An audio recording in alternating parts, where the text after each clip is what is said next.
The disappearance of Jimmy Hoffa. Prologue, the empty chair.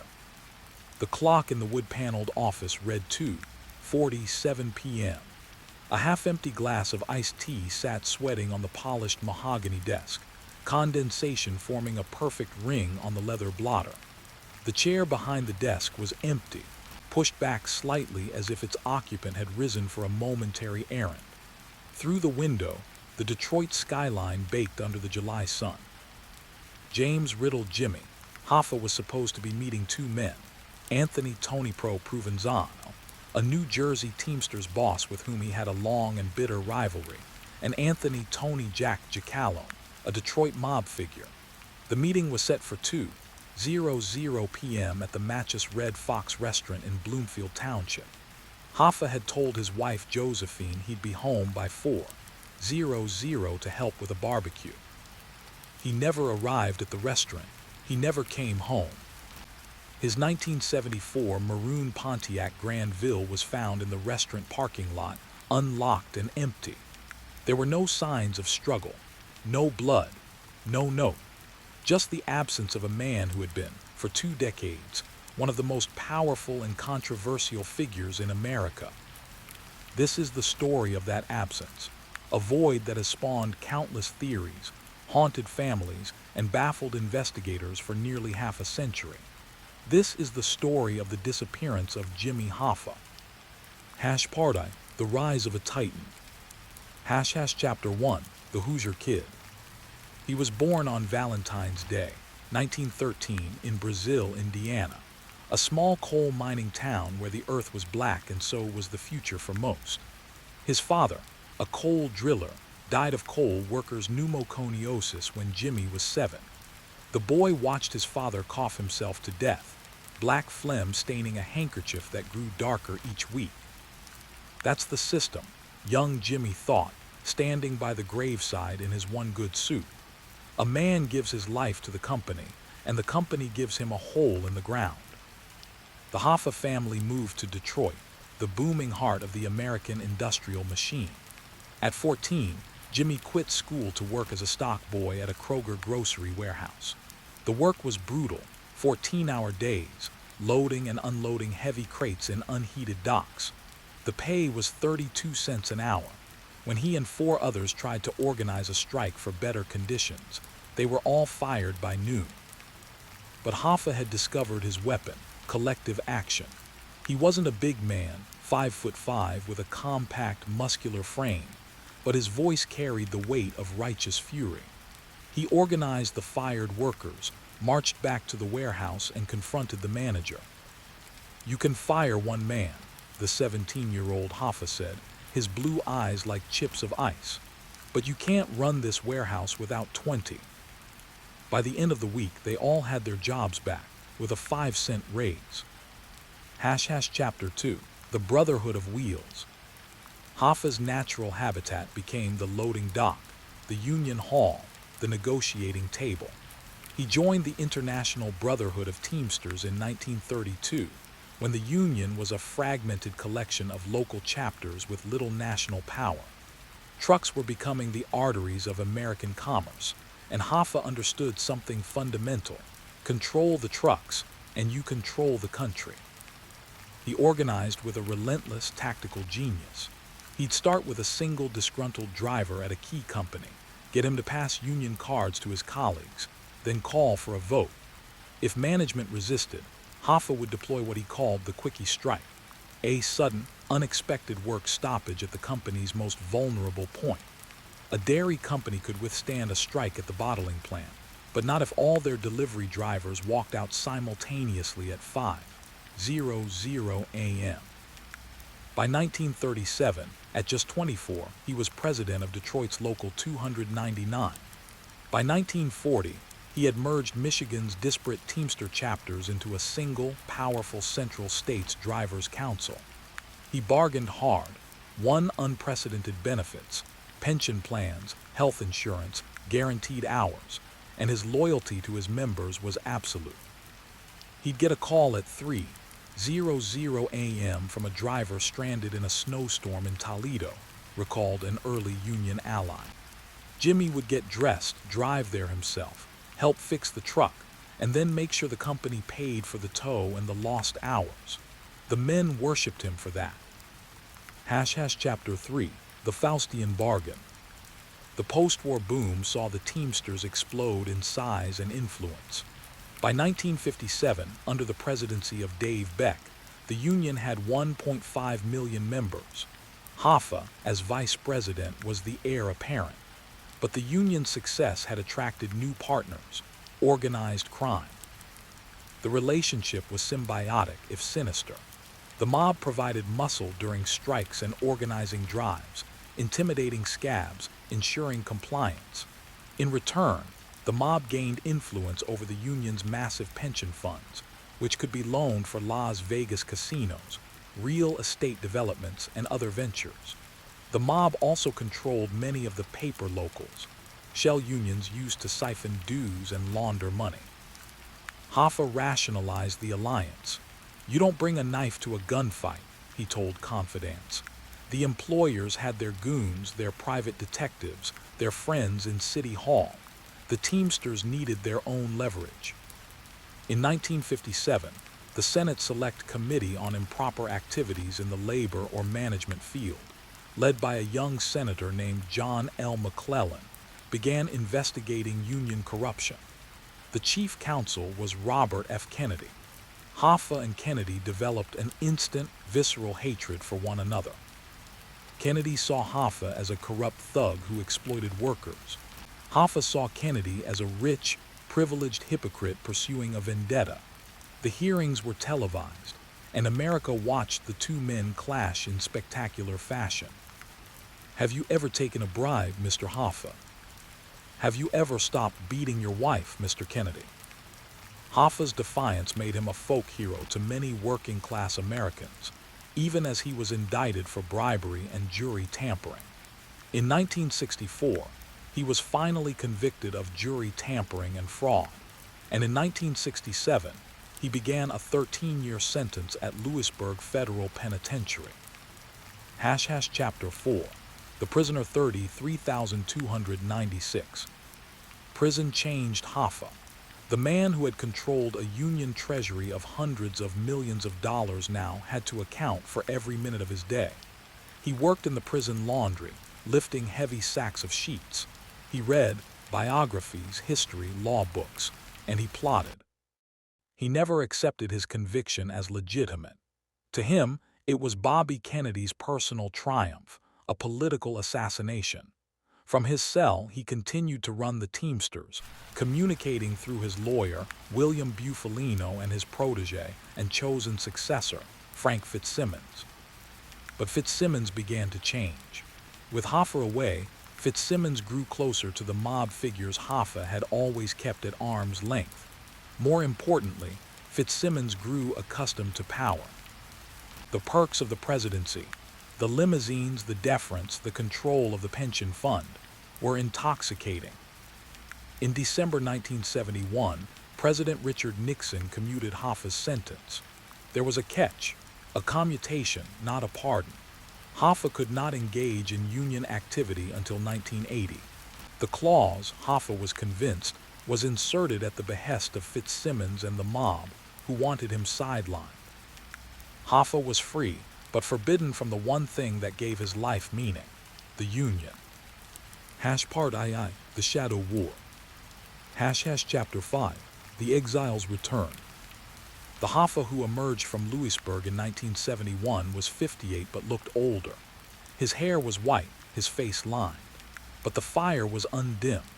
He was determined to overturn the restriction and reclaim the Teamsters presidency when his ban expired in 1980. He began writing a book, traveling, giving speeches, and quietly rallying old allies. This posed an existential threat to a delicate ecosystem.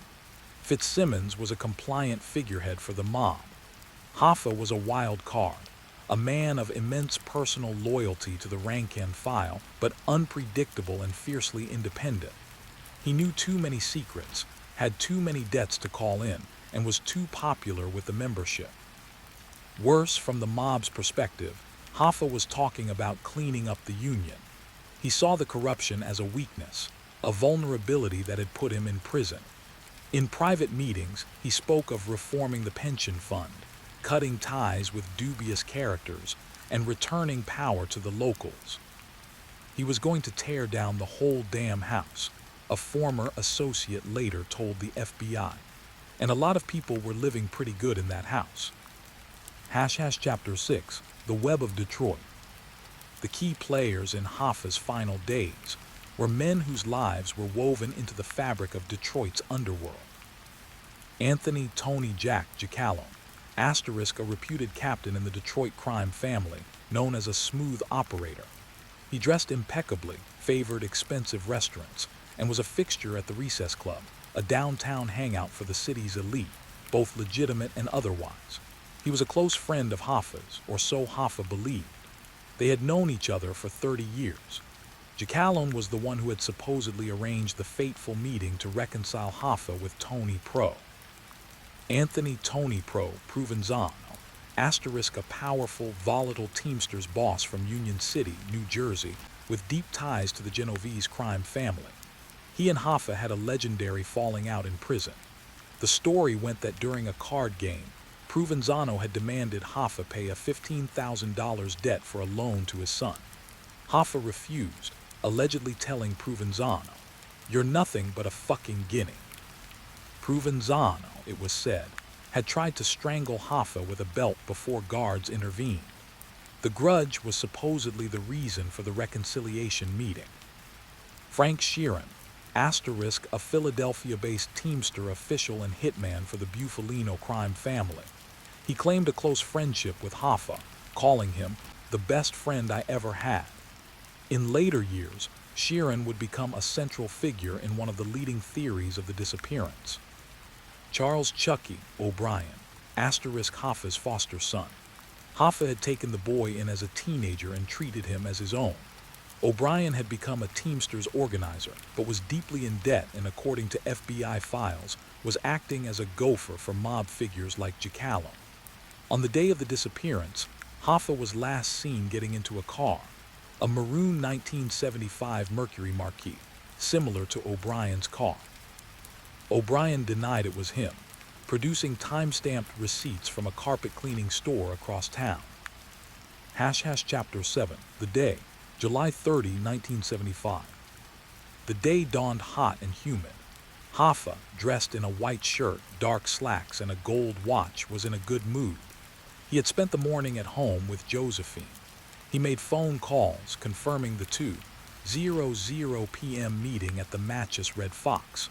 He told his lawyer that Tony Jack had promised to bring Tony Pro to finally settle their differences. At 1:15 p.m., Hoffa left his lakefront home in Pontiac driving himself. He arrived at the restaurant around 1:45. The meeting was set for the lounge area. He ordered an iced tea. He waited. Tony Jack Giacalone was not there. He would later tell police he was at the Southfield Athletic Club getting a rubdown, an alibi supported by several witnesses. Tony Pro Provenzano was not there. He was playing cards at his Union local in New Jersey, over 500 miles away, an alibi also supported by witnesses. At 2:15 p.m., Hoffa called his wife from a payphone in the restaurant lobby. He was angry. "Those sons of bitches are standing me up," he said. He told her he'd wait a little longer, then come home. At approximately 2:30 p.m., according to the last known witness, a restaurant patron named Louis Chatak, Hoffa was seen in the parking lot, getting into the back seat of a maroon Mercury. The witness said the car looked like Chucky O'Brien's. Hoffa got in willingly, as if he knew the occupants. Then he vanished from the face of the earth. The theories. Chapter 8, The Cement Theory. The most enduring image of Hoffa's fate is that he was entombed in concrete. The theory gained traction in the weeks following his disappearance when police, acting on a tip, focused on the massive Giant Stadium construction site in the New Jersey Meadowlands. The tip alleged that Hoffa had been killed by New Jersey mobsters, driven to the site, and buried in a foundation pier or under a section of the end zone. FBI agents and police, accompanied by earth-moving equipment, conducted extensive digs. They found nothing but mud and construction debris. The theory persists, fueled by the grim logic of the mob's disposal methods.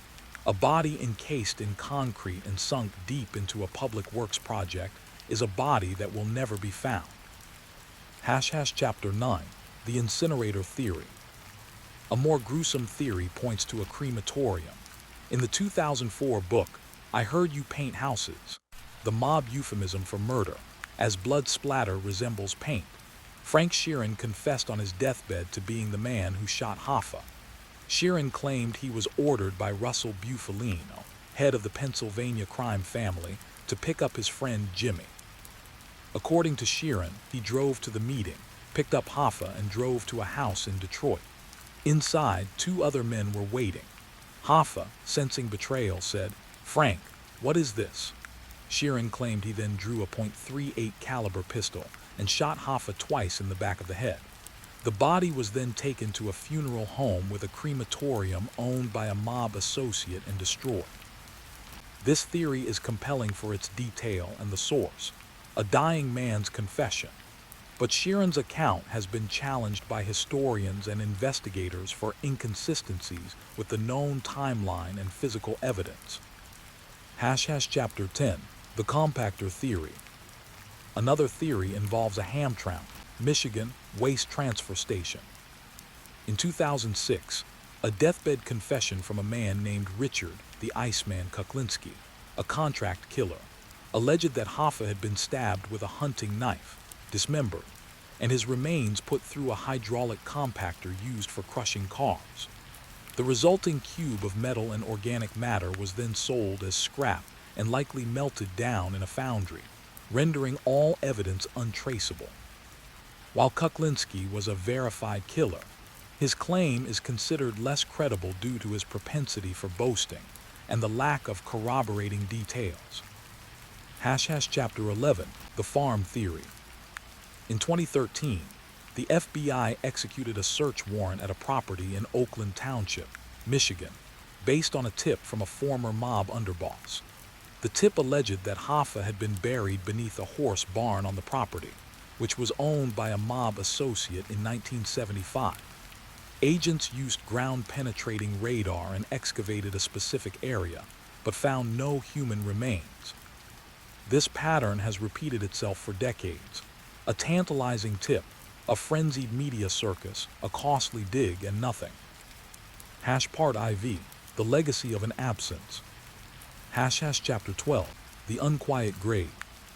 The Hoffa case remains officially open. The FBI has pursued over 16,000 leads, compiled a file of over 44,000 pages, and considered more than 200 suspects. It is the most famous missing persons case in American history. The impact on those left behind was profound. Josephine Hoffa spent the rest of her life hopping for a resolution, for a body to bury. She died in 1980. Their daughter, Barbara Crancer, became a probate judge in St. Louis and has maintained a dignified, if weary, public stance, occasionally commenting when a new theory emerges. Chucky O'Brien lived under a cloud of suspicion until his death in 2020. He always maintained his innocence and his love for the man he called his father. The Teamsters Union moved on. It underwent significant reforms in the 1980s under a federal consent decree to purge organized crime influence. Today, it is a vastly different organization, though the specter of its corrupt past and its most famous leader still lingers. Chapter 13. The Myth and the Man. Jimmy Hoffa exists in the American imagination in 2 forms: the ruthless, corrupt union boss in bed with the mafia, and the scrappy fighter who lifted thousands of truck drivers into the middle class. Both are true. He was a paradox, a man who championed the working class while amassing personal power and wealth, a man who spoke of brotherhood while forging alliances with murderers, a man whose loyalty to his members was absolute, but whose ambition ultimately blinded him to the treachery of his friends. His disappearance completed his transformation from man to myth. He became a punchline. Hoffa is buried under, a cultural shorthand for unsolved mysteries and mob vengeance. But the joke obscures the tragedy, a violent, untimely end for a monumental, flawed American life. Epilogue. The empty chair remains. In a storage facility in Washington, D.C., the FBI retains a collection of evidence from the Hoffa case.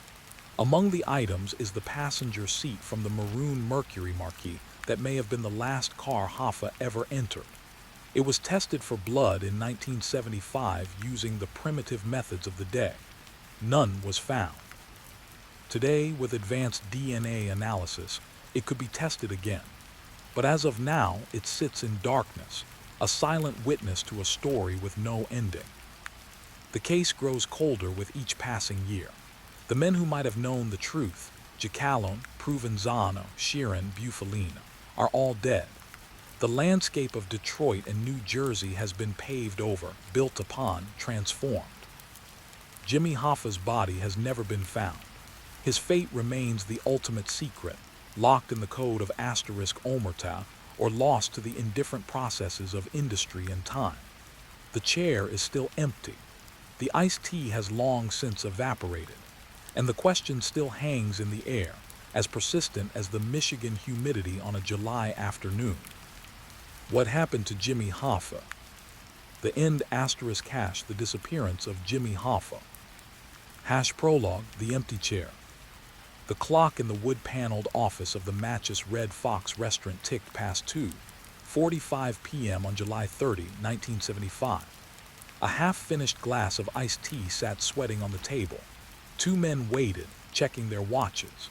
The man they were meeting, James Riddle Jimmy Hoffa, former president of the International Brotherhood of Teamsters, the most powerful labor leader in American history, was now 15 minutes late.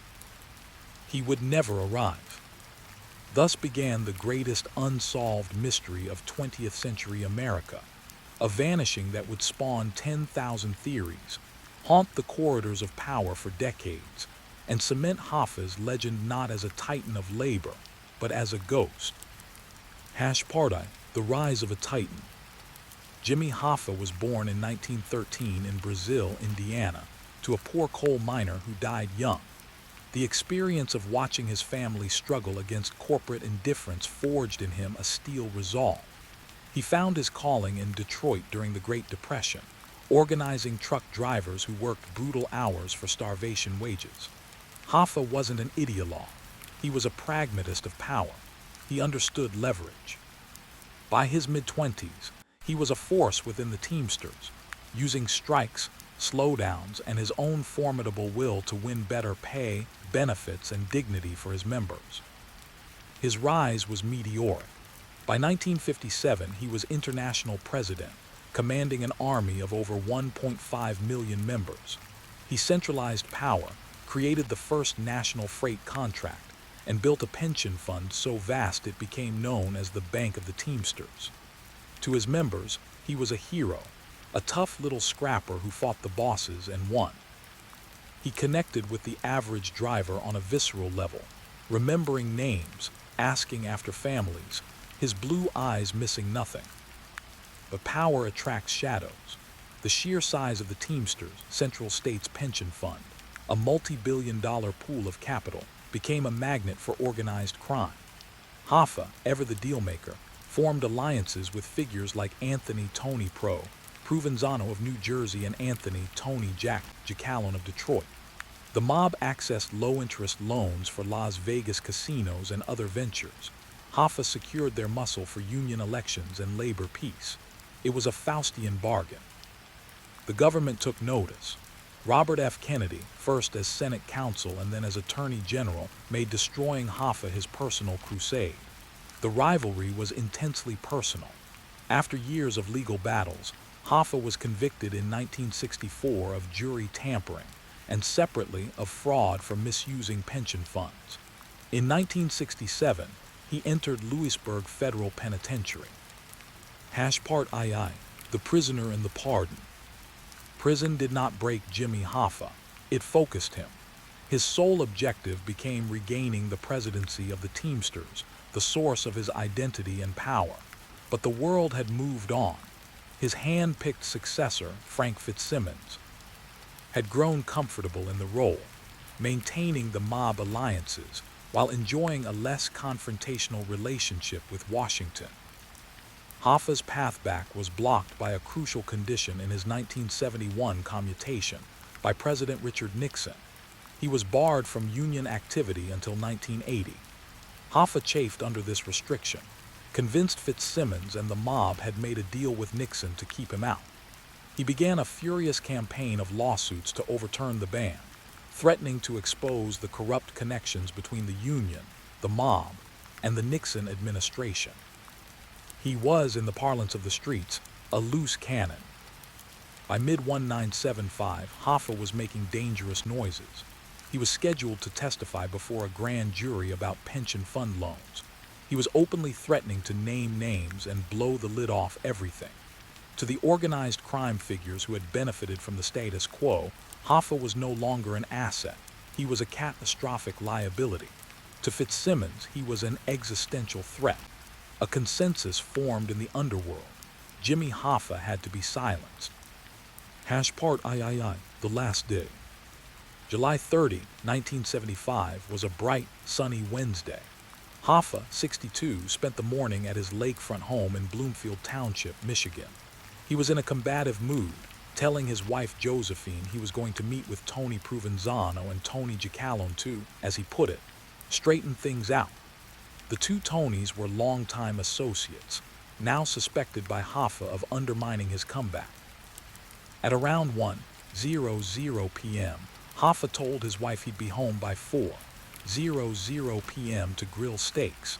He was wearing a blue shirt, dark slacks, and a gold watch.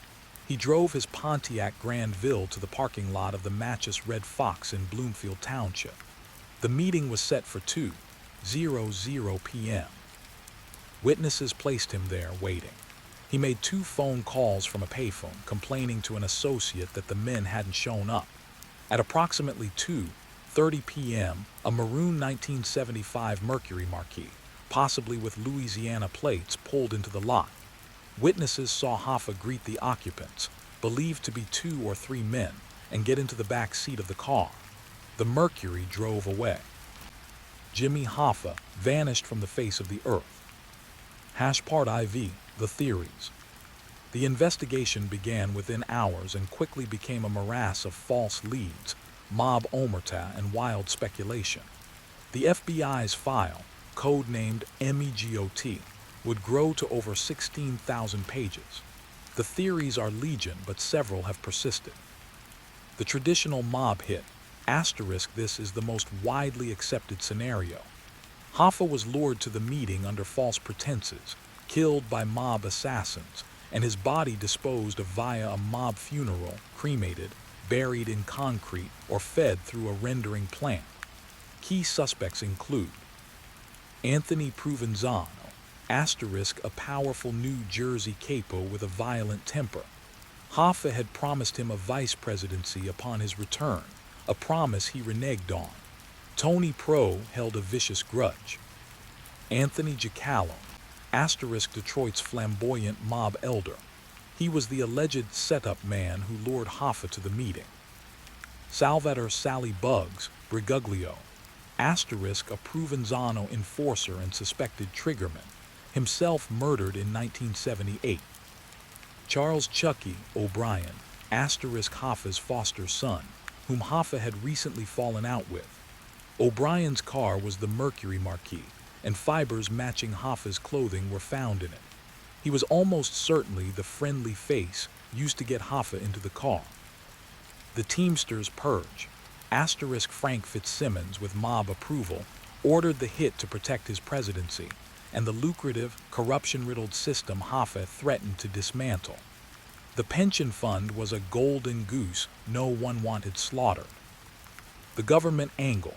A darker theory suggests elements within the FBI or CIA, fearful of what Hoffa might reveal about Nixon or clandestine operations, were involved in his disappearance. This theory has less direct evidence but speaks to the paranoia of the era. The enduring folklore, asterisk over the decades, Hoffa's body has been found everywhere.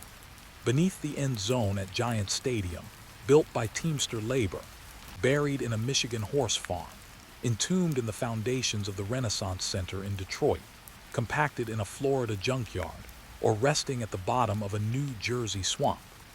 Each new claim prompts a flurry of media attention and an excavation, but nothing has ever been conclusively found. Part V, the legacy of a ghost. The disappearance of Jimmy Hoffa transcended crime. It became a national obsession, a dark fairy tale, and a symbol of the hidden wiring of American power. It demonstrated how a man could be erased not just from life, but from physical existence by the very forces he had once commanded. For the Teamsters, it was a traumatic schism. Hoffa was declared legally dead in 1982. The Union, under subsequent reform-minded leaders, slowly extricated itself from mob control, though the shadow of the past remains long. For law enforcement, it represents the ultimate cold case, a frustrating monument to the code of silence. In 2022, the FBI announced it had received a credible tip about a possible burial site in New Jersey, but no remains were discovered. The case remains open. For popular culture, Hoffa became an icon. He has been portrayed by powerhouse actors like Jack Nicholson and Al Pacino. His story a canvas for exploring ambition, corruption, and betrayal. Epilogue, the unanswered question. Nearly 5 decades later, the essential mystery endures. Not just who killed Jimmy Hoffa, or how asterisk, but where is the body? In a world of satellites, DNA, and digital footprints, the complete dissolution of a famous man's physical form seems an almost magical feat. It is this absence that gives the story its perpetual life. Perhaps the truth is known only to a few aged men, locked away in memory and fear. Or perhaps, as one retired FBI agent mused, the genius of it was the disposal. They didn't just hide the body, they made it disappear from the realm of the possible. Jimmy didn't end up in a location. He ended up in an idea. He remains there still, a permanent ghost in the American machine, a reminder that some doors, once closed, never open again. The steak never made it to the grill. The chair at the head of the table stays empty. And the clock at the mattress Red Fox in the mind's eye ticks on forever, waiting for a man who will never return. The air in the mattress Red Fox restaurant was thick with the smell of cheap steak and cheaper cigars. Anthony Tony Pro Provenzano didn't touch his drink. Across the vinyl booth, James riddled Jimmy Hoffa, the former king of the Teamsters, a man who had held the levers of power for millions of workers and billions of dollars, drummed his fingers impatiently. It was July 30, 1975, 2:30 p.m. Hoffa was waiting for 2 more men, a Detroit mobster and a New Jersey captain. They were late. "Relax, Jimmy," Tony Pro grunted, his voice like gravel in a steel drum. "They'll come." Hoffa didn't relax. He was a coiled spring of resentment, a lion pushed out of his pride. After years in federal prison commuted by Nixon, he wanted his union back. The current leadership, men he considered puppets of the very mobsters he'd once partnered with, stood in his way. He was making noise, threatening to expose things to tear the whole delicate, corrupt tapestry apart. And in his world, noise was a terminal condition. A maroon 1975 Mercury Marquis glided into the parking lot. Hoffa saw it from the window. He stood up, smoothing his immaculate suit. "That's them." He walked out into the bright Michigan summer sun, expecting a negotiation, a deal, a piece of his old life handed back. He was wrong. The back door of the Marquis swung open. Hoffa's face, initially set in a determined scowl, shifted. Confusion, then a flicker of raw, primal fear. The men inside were not the ones he expected. He took a half step back, but a figure emerged from the driver's side, a man he knew, a friend. A hand was placed on his shoulder, not in greeting, but in guidance. "Get in, Jimmy. We'll talk somewhere quiet." The last independent witness, A parking lot attendant saw Jimmy Hoffa, the most powerful labor leader in America, get into the backseat of the Mercury. The door thudded shut. The car pulled away, smooth and unhurried. It melted into the traffic on Telegraph Road, and James Riddle Hoffa vanished from the face of the earth. The disappearance was not a quiet affair. It was a seismic event. The FBI launched one of the largest investigations in its history. Tip lines flooded. Theories bloomed like toxic fungi. Theory 1, the compacted catalyst. The most persistent whisper came from the concrete canyons of New Jersey. The story, later corroborated by multiple informants, was grimly efficient. Hoffa was driven to a nearby warehouse, executed with 2 shots to the back of the head, a classic mob signature. His body was then placed in a 55-gallon steel drum. The drum was loaded onto a garbage truck, driven to a mob-controlled waste plant in New Jersey, and fed into a pulverizer. What remained was compacted into a cube of foul, anonymous refuse, loaded onto a barge and dumped into the Atlantic. Jimmy Hoffa became one with the landfill, his remains scattered across 1,000 tons of metropolitan detritus. It was clean, final, and poetically brutal. The man who built his power from the ground up returned to the dirt. Theory 2, the Giants' secret. Detroit had its own legend. The soon-to-open Giants Stadium in East Rutherford, New Jersey, was a massive project funded by Teamster pension loans. It was the perfect hiding place. The story goes that Hoffa was taken to the construction site, still very much alive, perhaps under the guise of a final, decisive meeting. He was led to a deep, pre-dug trench meant for foundational pilings or utility lines. A bullet silenced him, and wet, quick-drying cement was poured over him, sealing him forever as a literal foundation stone of the stadium. For decades, fans cheering in the stands would joke, "Hey, we're standing on Jimmy Hoffa." Few realized how literal the joke might be. Subsequent scans and digs found nothing, but the stadium's vastness holds its secrets close. Theory 3, the Florida swamp. A more southern route emerged from the confessions of aging mobsters. Hoffa's body was driven south, all the way to a mob-owned pig farm in Florida. Here, nature's most efficient disposals awaited. The story is grotesque but effective, fed to the pigs. It explained the utter lack of physical evidence.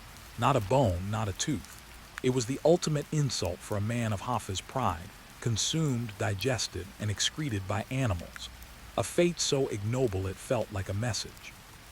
Theory 4, the unmarked mile. Then there was the simple, chilling theory from the heart of Teamster territory. He was taken for a ride up to the serene lakes of northern Michigan, shot and buried in a shallow, unmarked grave in the endless pine forests. A location known only to the 2 or 3 men who put him there, all of whom are now dead, their secrets buried with them. The Michigan wilderness, vast and silent, is the perfect keeper of mysteries. The investigation was a masterclass in frustration. Every lead dissolved into hearsay. Every confession contradicted another. The FBI excavated fields, drained ponds, and scanned stadium foundations. They found old tires, a deer skeleton, and endless dirt. The suspects were a rogues gallery of the American underworld. Anthony Provenzano, the slighted New Jersey boss. Anthony Giacallo, the Detroit mobster who was supposed to be at the meeting. Frank Sheeran, a Hoffa loyalist and hitman who allegedly confessed on his deathbed to being the trigger man. And even Hoffa's own successor, Frank Fitzsimmons, who benefited most from his disappearance. They all danced around the truth, cloaked in asterisk omerta asterisk, until old age or prison silenced them forever. In the end, the mystery of Jimmy Hoffa endures not for lack of answers, but for an overabundance of them. Each theory is a perfect, self-contained mob fable, a lesson in the price of betrayal, the efficiency of evil, and the absolute power of silence. He is under the stadium, in the swamp, at the bottom of the sea, and beneath the pines. He is everywhere and nowhere. The true legacy of Jimmy Hoffa's disappearance is the chilling finality of it. It proved that in America, even the most powerful man could be made to disappear without a trace. erased by the very forces he helped empower. The case was officially closed in 1982, declared exhaustively investigated. But in a bar in Detroit or a social club in Jersey, if you know who to ask and how to listen, the story is still being told. And in every version, the ending is the same. The Mercury drives away, and the most dangerous man in America is simply gone. The Springfield 3. Part 1, Vanishing Act. The humid Missouri night of June 7, 1992, clung to Springfield like a damp shroud. In the modest white house at 1717 East Delmer Street, 3 lives intersected in a moment that would become one of America's most enduring mysteries. Susie Streeter turned 19 that day. Celebration lingered in the air alongside the scent of cake and cigarette smoke. Her friend Stacy McCall, also 18, had decided to stay over after the graduation parties wound down. Susie's mother, 47-year-old Cheryl Levitt, a meticulous hairdresser with a warm smile, had tidied up after the girls before retiring. Across town, as dawn's first light bled into the sky, Janelle Kirby and Mike Nisley pulled up to the Delmer house. They arranged to pick up Stacy for a day at the lake. The porch light blazed against the fatting dark. The front door stood unlocked, odd for Cheryl, who was particular about security. Janelle pushed it open. "Stacy, Susie." Silence answered. The living room was orderly but felt profoundly vacant. A coffee table held 3 full ashtrays, empty soda cans, and a purse. On the floor lay a shattered glass globe from a ceiling light fixture, its pieces scattered like crystalline confetti. Stacy's purse and cigarettes were on the couch. Susie's wallet, keys, and Cheryl's cigarettes rested on the kitchen counter. Cheryl's car, a white 1985 Oldsmobile Cutlass Sierra, sat in the driveway. But the house was empty of people. Janelle checked Susie's room. The bed was made. Stacy's overnight bag sat unopened on the floor. Cheryl's bed showed signs of someone having slept in it but was now empty. Every light in the house was on. Every door was unlocked. A creeping, cold dread replaced confusion. They called the police. Officer John Masterson arrived at 8:15 a.m. The scene was bizarre in its domestic normalcy, except for the absolute absence of its inhabitants. No signs of a struggle aside from the broken light globe. No forced entry. No note. 3 women, a mother, her daughter, and her daughter's friend, had evaporated into the thick morning air. The investigation began with the assumption they'd gone somewhere voluntarily. But as hours ticked by, this theory crumbled. Cheryl had a hair appointment at 9:00 a.m. she would never miss. Susie had plans. Stacy's family knew she would have called. Their personal items, medication for Susie, Cheryl's purse, all their money, remained behind. By nightfall, Springfield police shifted from a missing persons case to a potential abduction. The media descended, dubbing them the Springfield 3. The story, a perfect storm of mystery and middle American dread, captivated the nation. Detective Joe Evans, a veteran with weary eyes and a methodical mind, led the task force. The forensics team dusted for prints, finding nothing out of place. The broken glass was bagged. Neighbors were interviewed. The lead was thin, cold, and frustrating. The first significant clue came from 2 teenage boys. They reported seeing 3 men in a late 80s brown pickup truck circling the neighborhood slowly in the early hours of June 7. Another neighbor recalled hearing a dog bark fiercely around 2:00 a.m., then suddenly stop. The most tantalizing and frustrating lead came from a psychic. In a trance, she described a place of water and limestone, pointing investigators toward the hundreds of natural springs, caves, and quarries that pockmarked the Ozark landscape around Springfield. Search parties fanned out, combing the dense, green wilderness. They found nothing. Rumors swirled.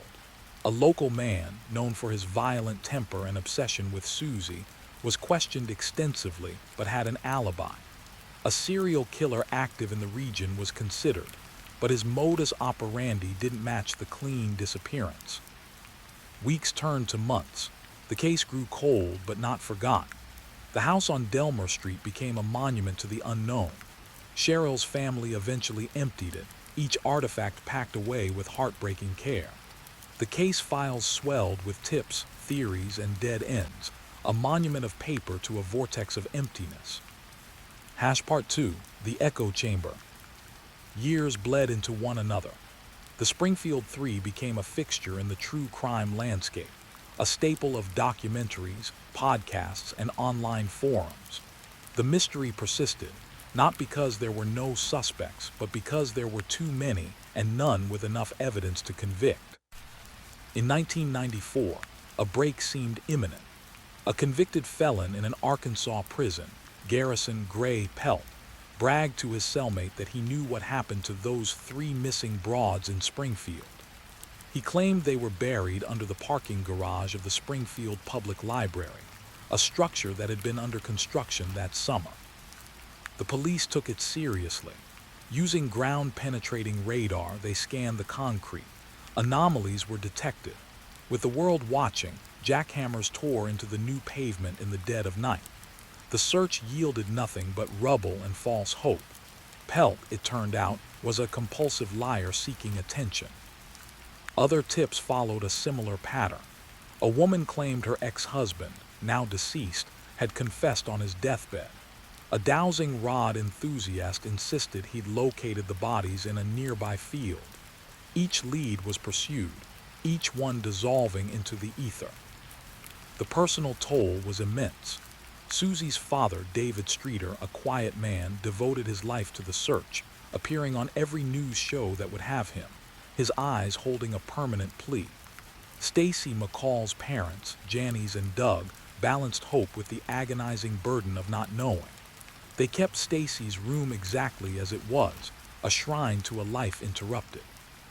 Detective Evans retired in 1997, passing the thick, unresolved file to a younger detective, Lisa Torres. Torres brought a fresh perspective, re-examining every piece of evidence with modern technology. The broken glass globe was reanalyzed. No foreign fingerprints, no traces of blood. The women's personal effects were tested for DNA, a new science at the time. Nothing. Torres focused on the psychology of the scene. It was a controlled abduction, she theorized. Someone they knew, or someone who presented no immediate threat. They were led or coerced out of that house quietly. The broken lamp might have been knocked over in a moment of surprise, not a fight. She revisited the original suspect list. There was Robert Bobby Craig, a local mechanic with a history of violence against women who had been seen arguing with Cheryl weeks before over an unpaid bill. He had passed a polygraph, but Torres didn't trust them. There was the mysterious John, a client of Cheryl, who had made her uncomfortable, but who had never been identified. Then, in 2002, a call came from a forensic anthropologist at a university in Oklahoma. He believed a pattern of disappearances of young women along Highway 65, which ran north from Springfield, might be connected. It was a long shot, but Torres followed it, finding only more tragic, unrelated cases. The digital age transformed the investigation. Websites dedicated to the three sprung up, dissecting every rumor. Online sleuths created timelines, suspect profiles, and maps. While this generated new tips, a man in Florida claiming his father was involved, a woman in Oregon remembering a suspicious customer at Cheryl's salon, it also created noise. Conspiracy theories flourished. Witness protection programs, alien abductions, secret cults. Torres learned to sift through the digital chaff. One consistent online theory involved a local wealthy family with political ties, whose son had been at the same graduation party as Susie and Stacy. The rumor was he had made aggressive advances that were rejected. No evidence ever surfaced, but the theory persisted in the dark corners of the internet. The hardest part for Torres was the lack of closure. Without bodies, there was no crime scene, no cause of death, no forensic trail. It was an investigation in a vacuum, echoes without a source. Part 3, The Unquiet Earth. The 30th anniversary of the disappearance arrived in 2022. Springfield had grown, modernized, but the memory of the three was woven into the town's fabric. A small memorial garden was dedicated in a park near the now-demolished Delmer Street house. Detective Mark Chen, Lisa Torr's successor, stood before a small crowd at the dedication. He was a father himself now, and the weight of the unsolved case felt heavier each year. New technology offered faint hope. He had submitted old evidence for advanced DNA phenotyping, a process that could generate a physical profile from minute genetic traces. He had also petitioned to use genealogical databases, a technique that had cracked the Golden State Killer case. "We will never stop," Chen told the families, now gray-haired and etched with decades of grief. "The answer is somewhere." Later that year, a construction crew breaking ground for a new housing development on the city's south side, near the James River, unearthed something. It wasn't the three. It was a shallow grave containing the remains of a young woman from a missing persons case in 1988. The discovery sent a shockwave through the community and reignited the search for the three. If one body could lie hidden for so long in the area, others could. Chen organized a new, systematic search of areas that had been too difficult or overlooked in 1992. Using LiDAR and drone technology, they scanned the rugged, forested terrain of nearby Fellows Lake and the endless cave systems. Volunteers from across the country arrived, coordinated by online true crime communities. It was during this search that a volunteer, a geology student named Anya, noticed something odd. In a secluded, overgrown creek bed a few miles from Springfield, the erosion pattern suggested recent subsurface disturbance. It was an area marked as cleared in the original 1992 search logs. Chen obtained a warrant for a limited excavation. The team worked carefully, under a canopy of trees that blocked the sun.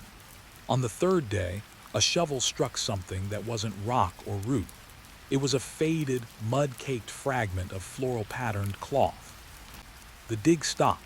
The forensic team moved in. What they found was not three bodies, but a single, carefully buried suitcase. Inside, wrapped in plastic, were women's clothing, a hair dryer, and several salon scissors, tools of Cheryl Levitt's trade. The items were pristine, preserved by the plastic, and on the handle of a pair of shears, a partial, smudged fingerprint. The fingerprint, enhanced by new digital imaging, was run through the updated national database. It matched a man named Carl Jenner, now 72, living in a retirement community in Arizona. Jenner had a minor criminal record from the 1970s, burglary, assault.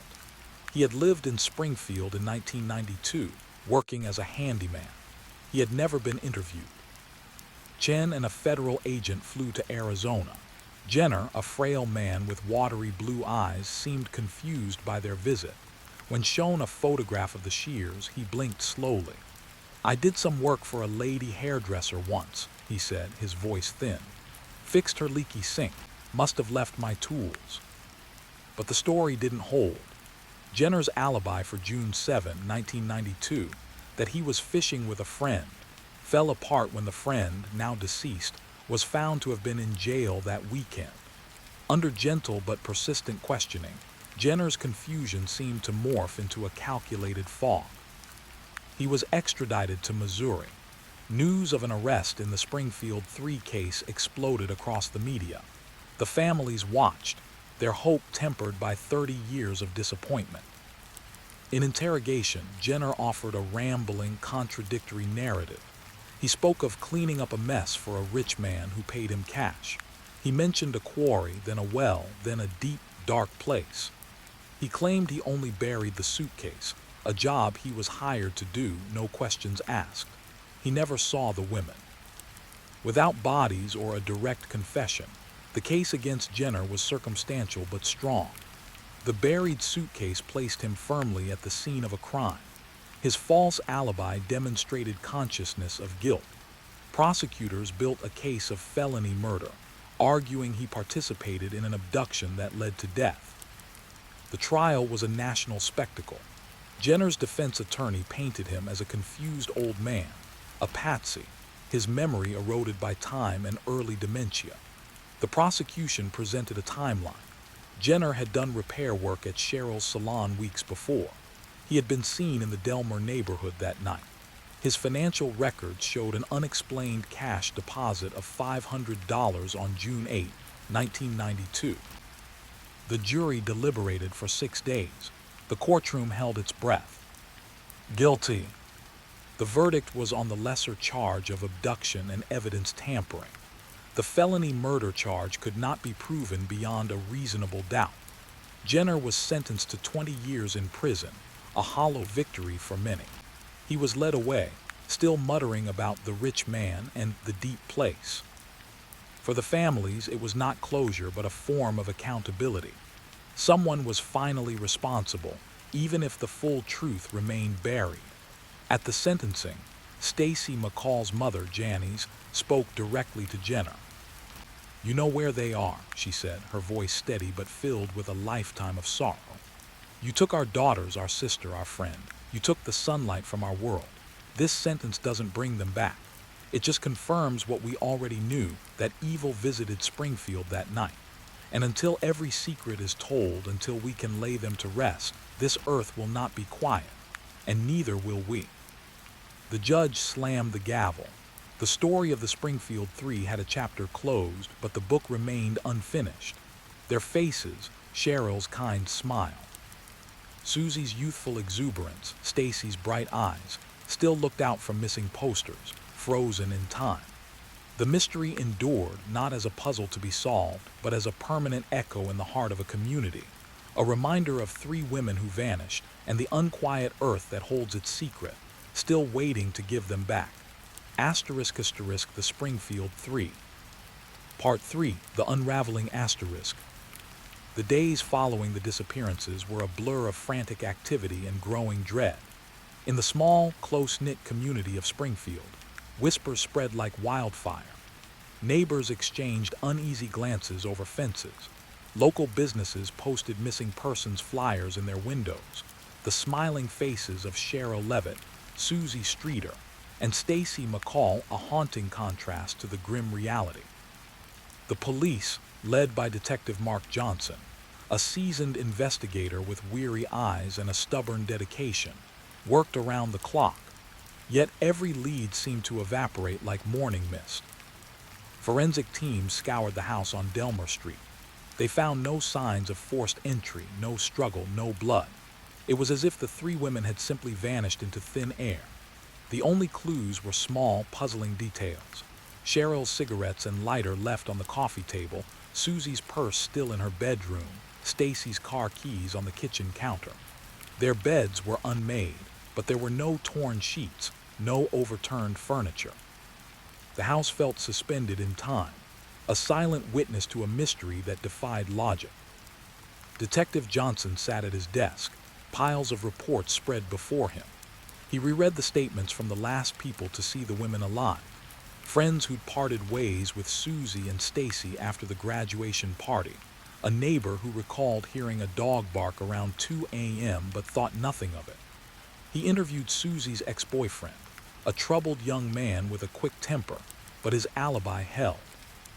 He dug into Cheryl's past, looking for any enemies or debts, but found only a hardworking single mother who loved her daughter and her home.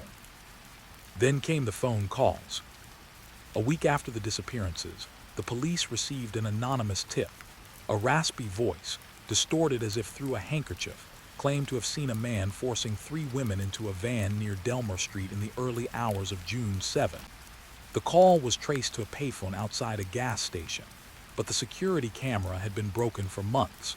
Another call followed, this time from a woman sobbing that she'd had a vision. The women were buried in a nearby forest. Volunteers combed the woods for days, finding only discarded trash and animal bones. The media frenzy intensified. National news picked up the story, dubbing it the Springfield Three. Reporters camped outside the Delmer house, their satellite trucks lining the street. Psychics offered their services, some claiming to feel a great evil, others drawing vague maps that led nowhere. The public, gripped by a mixture of fear and fascination, flooded the police tip line with thousands of calls, well-meaning but mostly useless, a cacophony of noise that drowned out any potential signal. Behind the scenes, Detective Johnson felt the weight of the case pressing down on him. He'd seen missing persons cases before, but this was different. The complete lack of evidence, the eerie calm of the scene, the fact that 3 lives could disappear without a trace, it gnawed at him. He started having dreams, empty houses with echoing footsteps, faces in windows that melted away when he looked too closely. His wife urged him to take a break, but he couldn't. Not when every passing hour diminished the chances of finding them alive. Then a break, or what seemed like one. A local mechanic came forward, his hands shaking as he spoke to Johnson. He remembered a customer, a man driving a beat-up white van, who'd come in for repairs on June 6. The van had suspicious dents on the interior, like someone had kicked it from the inside. The mechanic had noted the license plate, a habit he'd picked up after his own tools were stolen. The plate was registered to a man named Carl Riggs, a known petty criminal with a history of assault. Johnson's team moved quickly. They tracked Riggs to a rundown apartment complex on the outskirts of town. When they knocked, no one answered. A neighbor said Riggs had left in.